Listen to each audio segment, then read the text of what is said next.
আসসালামু আলাইকুম বস। আজকে আসছিলাম ভিডিও করতে।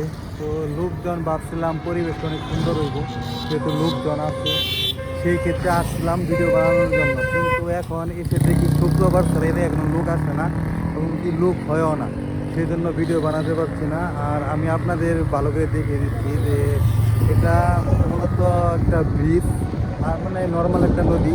তো অনেক পানি থাকে বর্ষাকালে, আবার বর্ষা যখন না থাকে তখন পানি শুকিয়ে যায়, তখন এখন পানিটা শুকিয়ে গেছে। কিন্তু এরপরেও মানে শুক্রবারের দিনে এখানে যত গার্মেন্টস ফ্যাক্টরি আছে বা সুইটার ফ্যাক্টরি আছে বা কলকারখানা আছে, সেগুলো বন্ধ পাইলে শ্রমিকেরা এই জায়গায় বেড়াইতে আসে। তাদের একটা মানে প্রাকৃতিক বাতাসের অন্যরকম একটা অনুভূতি লাগে, যার জন্য আসে। তো এই যে দেখেন আমি এখানে আসছি যে কাজে, কিন্তু সেই কাজটা আমার হলো না। আমি আপনাদের তবুও দেখে দিচ্ছি যে শুক্রবার ছাড়া এই জায়গায় কোনো লোক আসে না।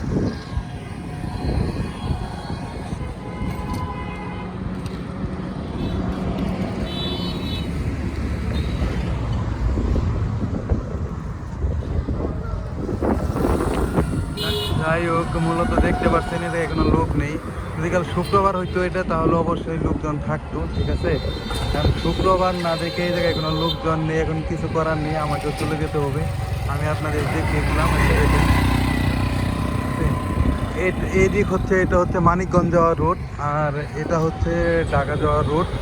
এই দিক হচ্ছে ঢাকা যেতে হবে, আর এই দিক হচ্ছে পিছনের দিক হচ্ছে মানিকগঞ্জ যেতে হবে, ঠিক আছে। অটোওয়ালারা এখানে বসে আছে।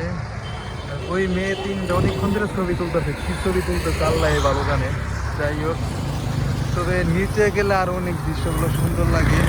এই দেখেন নিচে অনেক সুন্দর সুন্দর জায়গা আছে। আজকে বেলা নেই, যেহেতু সন্ধ্যা হয়ে গেছে আমি চলে যাব। আর এই জন্য আজকের মতো ভিডিও এখানে শেষ। তো সবাই ভালো থাকবেন, নিজের খেয়াল রাখবেন, আর আমাকে একটু সাপোর্ট করবেন, আমার চ্যানেলটা সাবস্ক্রাইব করে সবাই পাশে থাকবেন। আসসালামু আলাইকুম, আল্লাহ হাফেজ।